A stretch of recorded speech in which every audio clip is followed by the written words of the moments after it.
Commander Valrix of the Galactic Defense Coalition stared at the holographic display with 4 crimson eyes, each blinking independently as he processed the impossible statistics. The Crucible, the most brutal military assessment course ever, conceived by the United Species of the Galaxy, had claimed the sanity of warriors from every corner of known space. Designed by the collective military minds of 17 different civilizations, it was meant to break even the most elite soldiers within the first 72 hours. The course combined the psychological warfare techniques of the telepathic Mindari, the brutal endurance trials of the crystalline shardlings, the impossible navigation challenges through the quantum mazes of the Voidborn, and the lethal combat scenarios perfected by the predatory Razorclaw Confederacy. It was death incarnate, disguised as training. For 3 standard cycles, no species had managed to complete more than 40% of the Crucible's challenges. The mighty Corvin Berserkers, legendary for their ability to fight for days without rest, had collapsed in screaming heaps after 18 hours. The cybernetically enhanced Nexari Commandos, with their emotion-dampening implants and titanium endoskeletons, had suffered complete psychological breakdowns at the halfway mark. Then came the humans. Valrix's aide, a nervous Quillen named Pip77, chittered anxiously as he delivered the morning briefings. "Commander, the human delegation has arrived for their assessment trial, their military attaché. She's requesting additional challenges." "Additional challenges?" Valrix's voice rumbled like grinding stone. "Did you explain that the Crucible has a 78% casualty rate?" "Yes, sir," she said, and I quote, "Sounds like a solid Tuesday workout." The human delegation consisted of 12 individuals from their species' military branches. Valrix had studied their files extensively. Creatures from a death world called Earth, where everything from the weather to the wildlife seemed designed to kill them. But looking at them now, they appeared almost disappointingly ordinary. No natural armor, no enhanced musculature, no visible cybernetic modifications. Just bipedal mammals with an unfortunate tendency to lose their fur as they aged. Their leader, Colonel Nix Grimhaven, stepped forward with an easy confidence that made Valrix's mandibles click nervously. "We understand this is your species' ultimate military trial," she said, her voice carrying an undertone that reminded him uncomfortably of a predator's purr. "Our boys and girls back home were wondering if you might have something that would actually challenge them?" "Colonel," Valrix began carefully, "perhaps you don't understand the nature of—" "Oh, we understand perfectly." Another human, Major Kane Bloodworth, consulted a primitive paper document. Extreme environment survival, psychological warfare resistance, combat endurance, tactical problem-solving under duress, and pain tolerance testing. We call that basic training back home. The Quillen aide made a sound like a strangled whistle. Even the stoic Shardling observers began humming in frequencies that indicated deep concern. "Very well," Valrix said, his voice heavy with resignation. "Begin the trial." As the humans filed toward the Crucible's entry portal with the casual demeanor of beings heading to a recreational facility, Valrix couldn't shake the feeling that everything he thought he knew about warfare was about to be violently recalibrated. The Crucible's first phase took place in the Abyssal Chambers, a network of underground caverns where the temperature fluctuated between flash freezing and scorching within minutes. The air pressure changed randomly to simulate various planetary conditions, and bioluminescent predators stalked the darkness. The chamber's walls wept acidic compounds that could dissolve standard military gear within hours. Most species required environmental suits and extensive life support systems. The humans entered wearing what appeared to be simple fabric uniforms. Monitoring. From the observation deck, Valrix watched in growing bewilderment as the human team moved through the chambers with practiced efficiency. When the temperature dropped to levels that would crystallize most beings' blood, they simply adjusted. Their breathing changed. Their movements became more deliberate, but they continued forward. "Fascinating," whispered Dr. Yith-Ka, the Mindari psychologist who helped design the psychological torture elements.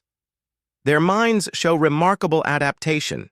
Instead of fighting the environmental stressors, they're incorporating them into their tactical thinking. Sergeant Dex Ravencrest paused at a junction where 3 tunnels branched into darkness. The left path echoed with the hunting calls of shadow predators. The right path glowed with radiation levels that would sterilize most genetic material. The center path simply felt wrong.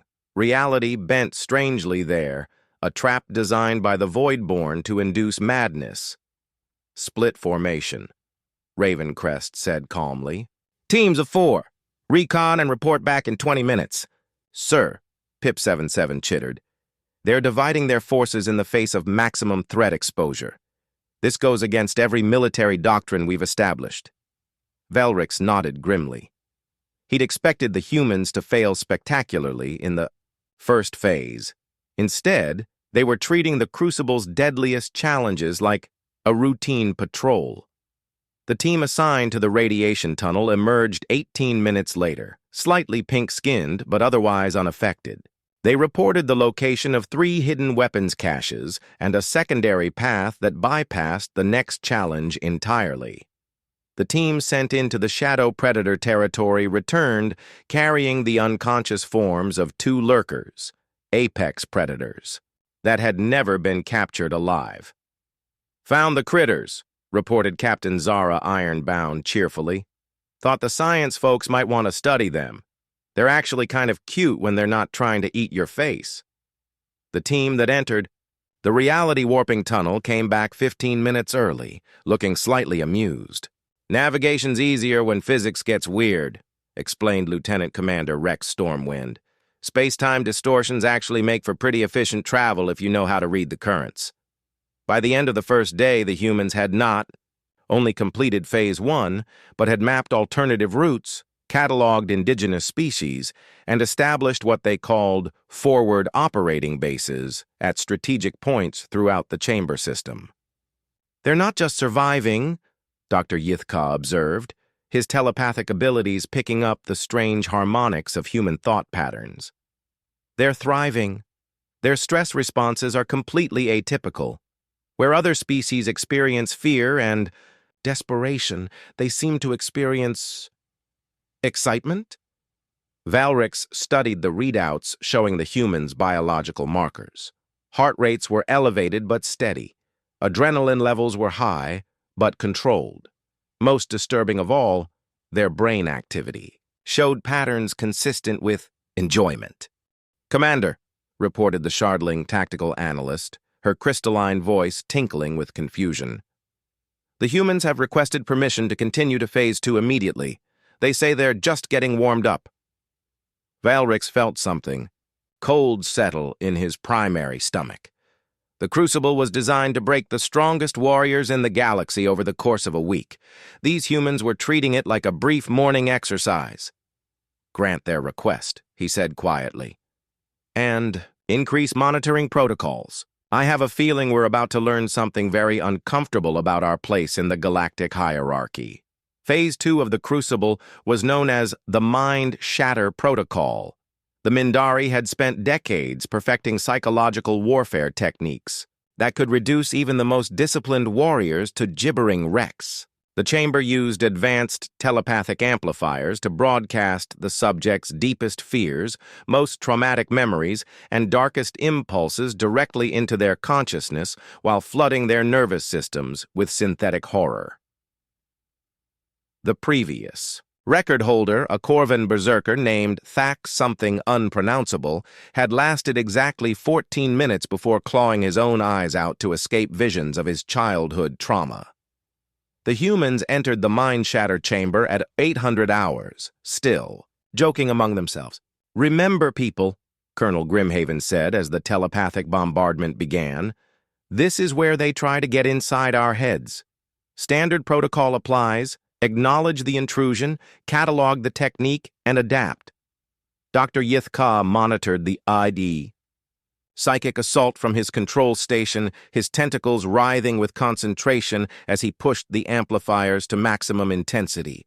The humans should have been experiencing waking nightmares by now. Every fear, every regret, every moment of pain in their lives magnified and weaponized against them. Instead, their brain patterns showed something unprecedented. They're compartmentalizing, he whispered in disbelief.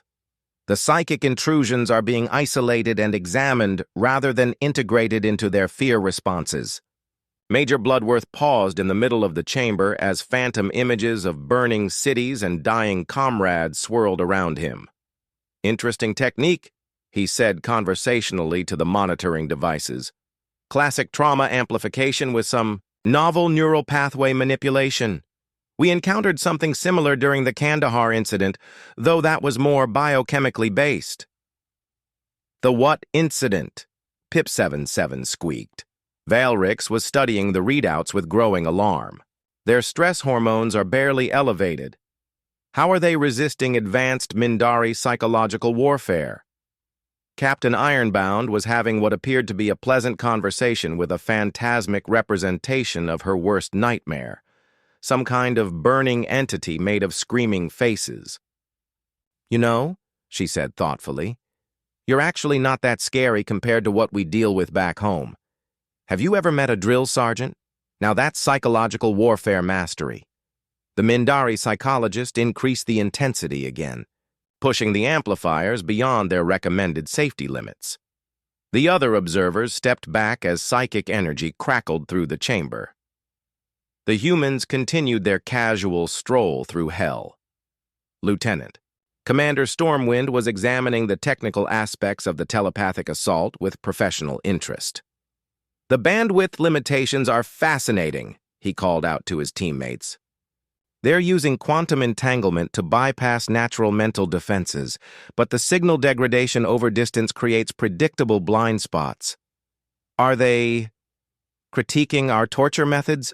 Dr. Yithka asked faintly. Sergeant Ravencrest had stopped near one of the amplifier nodes and was running his hands over the housing. Mind if we take a look at the technical specifications when this is over? Our R&D folks would love to see how you've managed to weaponize telepathy so efficiently. By the end of Phase 2, the humans had not only resisted the psychological assault, but had begun taking notes. They emerged from the chamber looking slightly disappointed. That was actually kind of relaxing, admitted Corporal Vex Nightfall. Like meditation, but with more screaming. Valrix felt his carapace begin to crack under stress. These beings weren't just surviving the crucible, they were studying it, learning from it, and apparently finding it insufficiently challenging. Sir, Pip77 whispered, Phase 3 is the flesh-rendering trials, physical torture designed to test pain tolerance and healing capacity. Should we maybe warn them? Looking at the humans as they cheerfully discussed the technical merits of advanced psychological warfare, Valrix realized with dawning horror that they were probably going to ask for extra credit. No warnings, he said grimly. I suspect they'll figure it out on their own. Phase 3, the flesh-rendering trials, had been conceived by the Razor Claw Confederacy as the ultimate test of physical endurance. The chamber contained an array of torture devices that could inflict precise, graduated levels of pain while monitoring the subject's vital signs to maintain consciousness throughout the ordeal. The goal wasn't death. It was to find the exact breaking point where even the strongest warrior would beg for mercy. The record for longest endurance belonged to a cybernetically enhanced Nexari commando who had lasted 4 hours and 17 minutes before his pain inhibitors failed and he suffered complete neural cascade failure. The humans entered the flesh-rendering chamber with the same casual attitude they'd shown for the previous phases. All right, people, Colonel Grimhaven announced as the first torture device, a crystalline pain amplifier that directly stimulated nerve endings, began its work on Sergeant Ravencrest. This is where they test our pain tolerance. Remember your training. Pain is just information. Process it, file it, and move on. Ravencrest nodded as energy crackled across his exposed arm, his expression shifting from mild interest to professional assessment. "Fascinating neural interface," he commented. "Much more sophisticated than the stress position training back at Fort Bragg, though honestly, that 24-hour crucifixion simulation was worse." "What 24-hour what?" Valrix croaked. The monitoring stations were going haywire. The human's pain receptors were clearly functional. The devices registered massive neural response indicating they were experiencing the full intensity of the torture. But their behavioral and psychological responses were completely atypical. Major Bloodworth was subjected to the Bone Crusher, a device that applied gradually increasing pressure to limbs until the skeleton began to fracture. As his forearm bones started to crack, he turned to Dr. Yeathcaw's observation window. "You know, this is actually less uncomfortable than the time I got buried in an avalanche for 6 days. At least here the temperature's controlled." "How are they still conscious?" whispered the Shardling medical technician. "Their pain levels are off the charts, but their stress hormones remain stable. Captain Ironbound was experiencing the neural fire protocol, direct electrical stimulation of pain centers in the brain. She was humming. Actually humming a tune, while her nervous system was being systematically overloaded. Is that singing in the rain?" Pip77 asked in horrified fascination. "I think so," Valrix replied weakly. Lieutenant Commander Stormwind had been placed in the sensory overload chamber, where every nerve ending was simultaneously stimulated with varying intensities of pain, cold, heat, and electrical shock. He was taking notes. Somehow, despite having his hands restrained, he was still taking mental notes. "The oscillation patterns are really quite elegant," he called out cheerfully. "You're using harmonic frequencies to prevent adaptation. Very clever. Though I have to say, the synchronized swimming training we did in the Arctic Ocean was more intense. Have you considered adding hypothermia to the mix?" Dr. Yeathcaw was staring at his instruments in disbelief. "Their brain activity shows they're processing pain as data. They're not experiencing suffering. They're experiencing analysis." The torture continued for hours. Every device in the flesh-rendering arsenal was brought to bear on the human team. Pain levels that should have induced immediate unconsciousness were met with professional interest. Tortures that had broken the strongest warriors in galactic history were greeted with constructive criticism. "You know," Corporal Nightfall mentioned casually as her fingernails were being slowly removed, "this would be more effective if you varied the timing. Predictable pain patterns allow for mental preparation. You want to try random intervals with varying intensity. Really keeps the subject guessing." "Are they giving us advice on how to torture them more effectively?" Valrix asked the universe. "In general, after 8 hours, double the previous record, the humans were finally released from the flesh-rendering chamber. They emerged bruised, bleeding, and apparently energized." "That was actually pretty good," Sergeant Ravencrest declared enthusiastically. "Not quite as intense as Hell Week, but definitely more creative. The neural fire thing was new. Valrix realized he was witnessing something that would fundamentally change galactic civilization's understanding of warfare, endurance, and the nature of sentient life itself. These humans didn't just survive torture, they treated it like a learning experience. "Phase 4 is tomorrow," he said numbly. "Excellent." Colonel Grimhaven beamed. "We're really looking forward to seeing what you've got planned next." Phase 4 was the tactical impossibility, a scenario designed by the collective strategic minds of all 17 galactic civilizations. It placed subjects in a simulation of the Battle of Zerion Prime, the most catastrophic military defeat in galactic history, where a single tactical error had resulted in the complete annihilation of an entire battle fleet. The simulation was perfect in every detail, and the subjects were given command of the doomed fleet with full knowledge of the historical outcome. The challenge wasn't to win. Victory was mathematically impossible. The test was to see how long a commander could maintain rational decision-making in the face of inevitable, total defeat. The longest anyone had ever lasted was 6 hours before suffering complete psychological breakdown, most species' finest. Military minds cracked within 2 hours, unable to cope with the weight of billions of virtual deaths caused by their commands. The humans reviewed the tactical briefing with what appeared to be genuine excitement. "Oh, this is fantastic," Major Bloodworth said, studying the holographic display of the Xerion system. "A no-win scenario with perfect historical data. It's like the Kobayashi Maru, but with actual consequences." "The what?" Valrix asked weakly. He was beginning to dread learning about human training methods. "Classic command training scenario," Colonel Grimhaven explained, "designed to test character in impossible situations. The trick isn't to win, it's to see how you lose." The simulation began.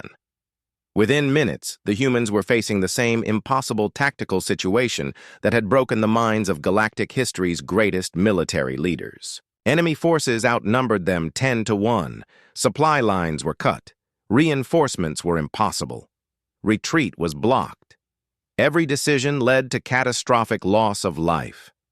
Most commanders became paralyzed by the weight of responsibility, unable to give orders that would result in massive casualties. Others made increasingly desperate and irrational decisions, hoping against hope to find a solution that didn't exist. The humans began treating it like a staff college exercise. "All right, people," Grimhaven announced calmly as the first wave of enemy dreadnoughts closed in.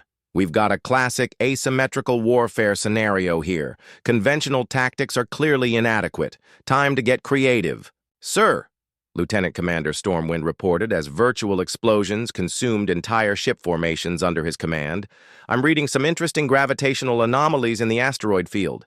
If we could trigger a cascade collapse..." "Excellent. Thinking. Ravencrest, what's your assessment of enemy supply vulnerability?" Valrix watched in growing amazement as the humans calmly discussed tactical options while presiding over what should have been an overwhelming psychological nightmare. They were losing badly, ships were being destroyed, millions of virtual lives were being snuffed out with each decision. But their stress levels remained remarkably stable. "They're treating mass casualties as acceptable losses," Dr. Yithka observed with something approaching awe. "Not callously, but pragmatically. They acknowledge the deaths, process the emotional impact, and continue functioning." Captain Ironbound was managing a fighting retreat that had already cost her half the fleet. "Sir, we've managed to evacuate 40% of the civilian population from the colony worlds. Recommend we continue the holding action to buy time for the remaining evacuations." "Approved. Bloodworth, status on the diversionary assault?" "Taking heavy losses, but we've drawn 3 enemy battle groups away from the main population centers. It's working." The simulation continued for hours. The humans never found a way to win. Victory truly was impossible. But they never broke. Down, never stopped thinking, never abandoned their responsibilities. They lost with methodical precision, saving as many virtual lives as possible, while maintaining tactical coherence even as their forces were systematically annihilated. "This is unprecedented," the Shardling tactical analyst chimed. "They're maintaining command effectiveness even under total defeat. Their decision-making remains rational and coherent despite catastrophic losses." After 12 hours, double the previous record, the simulation finally ended. The humans had lost, as history demanded. But they had lost better than anyone in galactic history. "Interesting scenario," Colonel Grimhaven said thoughtfully as the holographic display faded.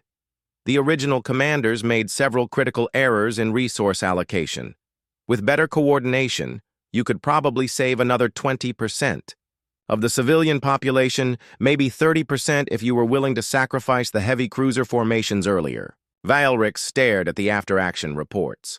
The humans had not only survived the psychological pressure of commanding inevitable defeat, they were analyzing how to lose more effectively. "Phase 5 begins tomorrow," he announced, his voice hollow. with growing dread. Outstanding, Sergeant Ravencrest grinned. This keeps getting better and better. Phase 5 was the sanity fracture, a combination of everything that had come before, amplified and concentrated into the most brutal trial ever conceived. Subjects were placed in an environment that simultaneously assaulted them physically, psychologically, and tactically, while being isolated from all human contact and sensory input except for carefully calculated intervals designed to prevent adaptation. The chamber existed in a state of quantum flux, where reality itself was malleable and unreliable. Gravity shifted randomly. Time moved in stuttering loops. The very air sometimes forgot how to support life. It was designed by the Voidborn as the ultimate test of mental stability, a place where the fundamental laws of existence became suggestions.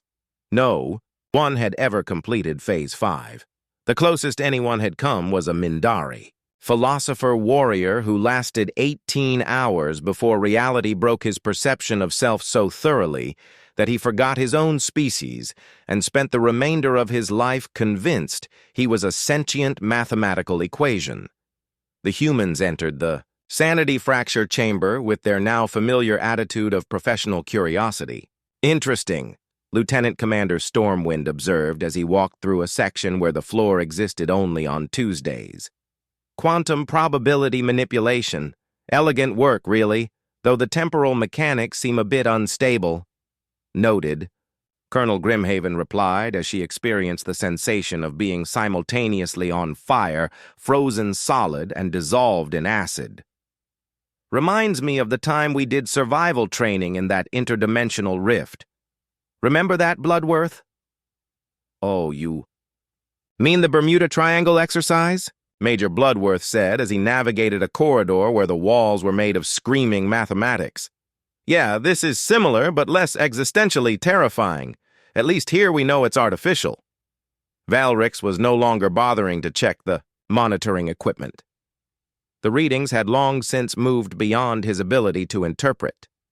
The humans were experiencing physical and psychological stresses that should have been lethal in an environment where the basic nature of reality was being systematically violated, and they were having a conversation about it. Sir, Pip77 whispered, the quantum flux readings are indicating reality distortions that should be causing immediate cognitive dissolution.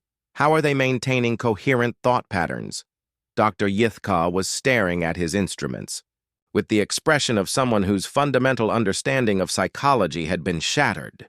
They're not just resisting the sanity fracture effects, he said slowly. They're mapping them, creating mental models of impossible physics and adapting their behavior accordingly.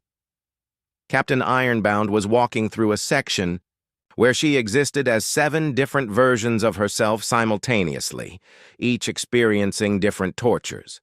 All 7 versions were calmly discussing tactical implications with each other. Sergeant Ravencrest had encountered an area where time moved backward, causing him to experience the effects of wounds before receiving them. He was using this to his advantage, somehow predicting and avoiding injuries that hadn't happened yet. Corporal Nightfall had found herself in a pocket of space where gravity pointed in 17 different directions at once. She had adapted by developing a unique form of locomotion that treated the conflicting gravitational fields as a 3-dimensional puzzle to be solved. They're not just surviving, the Shardling analyst chimed in, growing amazement. They're learning. They're taking impossible conditions and finding ways to make them work in their favor. The sanity fracture continued for days. The humans moved through impossible spaces, survived contradictory physics, and maintained not just their sanity, but their sense of humor. They began leaving notes for the monitoring staff, suggesting improvements to the more interesting reality distortions and pointing out logical inconsistencies in some of the quantum paradoxes. Day 4, Colonel Grimhaven reported cheerfully to a monitoring device while standing in a room where she was simultaneously alive, dead, and never having existed. The temporal causality loops in Section 7 are creating interesting tactical opportunities. Have you considered weaponizing paradox? Very innovative stuff. Velrix realized that somewhere during this process, the assessment had fundamentally changed. The Crucible was no longer testing the humans. The humans were evaluating the Crucible.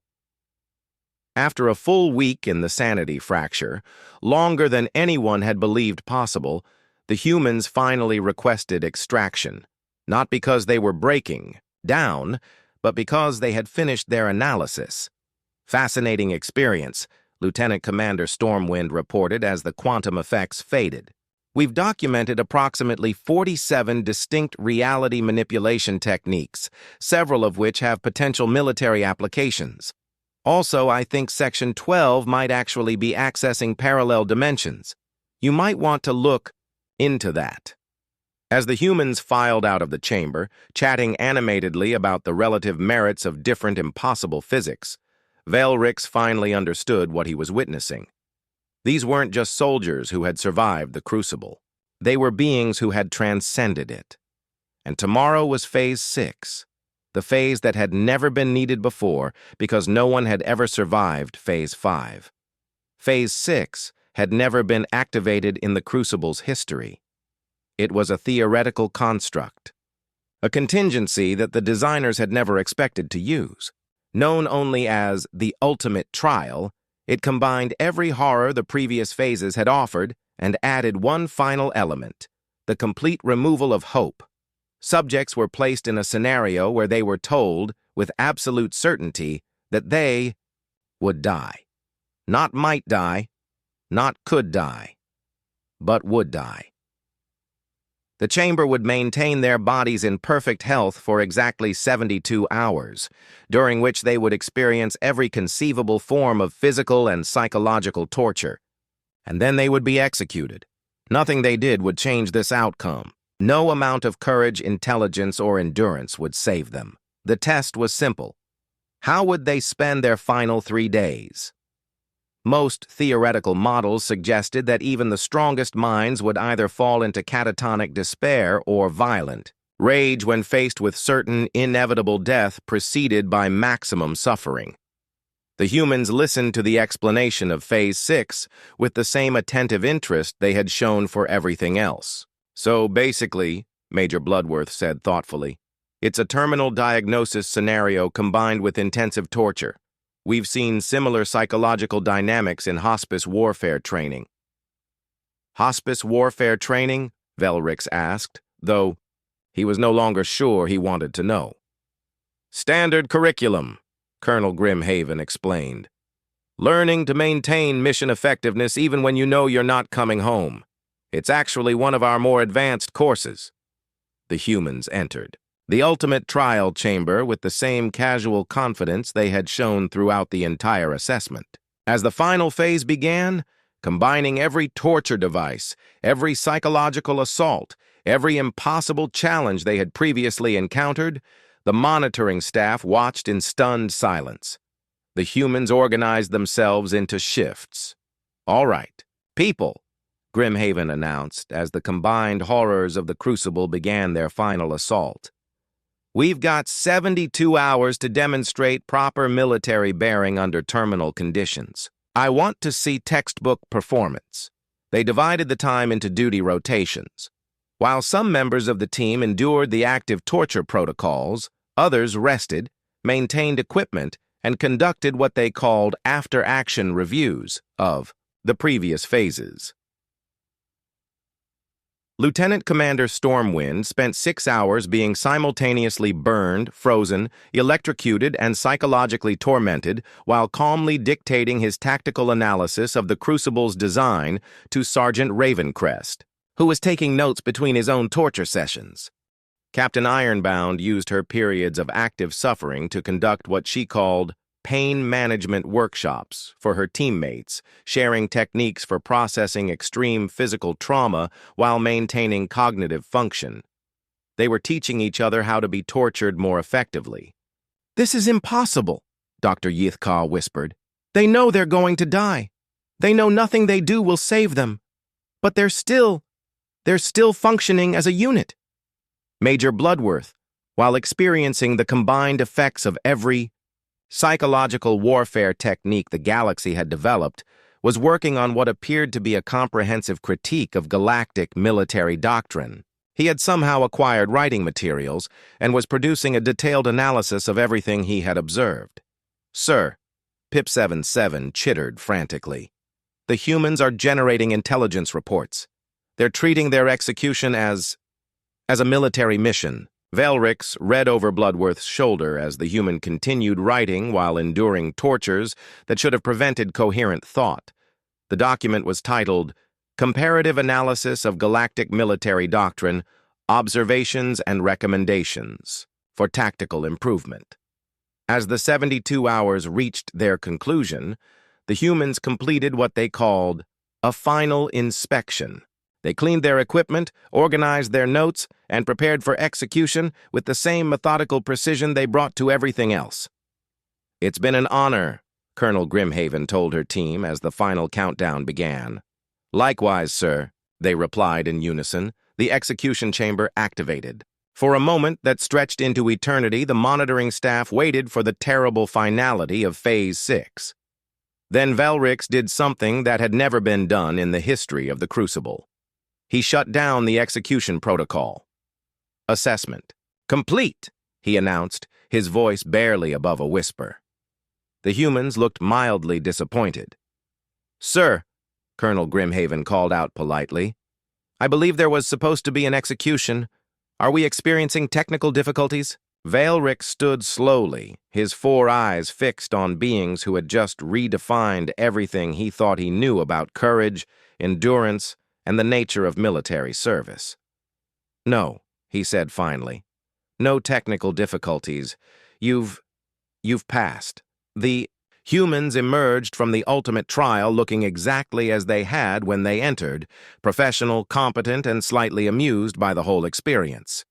"Well," Lieutenant Commander Stormwind said cheerfully, "that was educational. When do we start the real training?"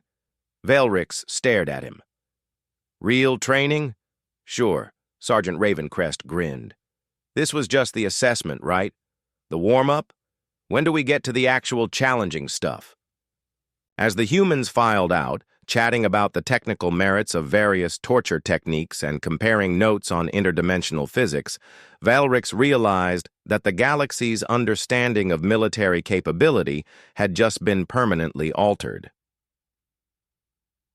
The Crucible, the ultimate test of military endurance, had become humanity's baseline assessment. Within a standard year, every military academy in the galaxy had requested human instructors. The species that had designed the hardest military course in galactic history found themselves attending remedial training taught by beings who had treated their ultimate trial as a warm-up exercise. And somewhere in the depths of space, Colonel Nyx Grimhaven was already working on her recommendation for improving the Crucible. She thought it had potential, but it definitely needed to be more challenging. After all, her people were just getting started.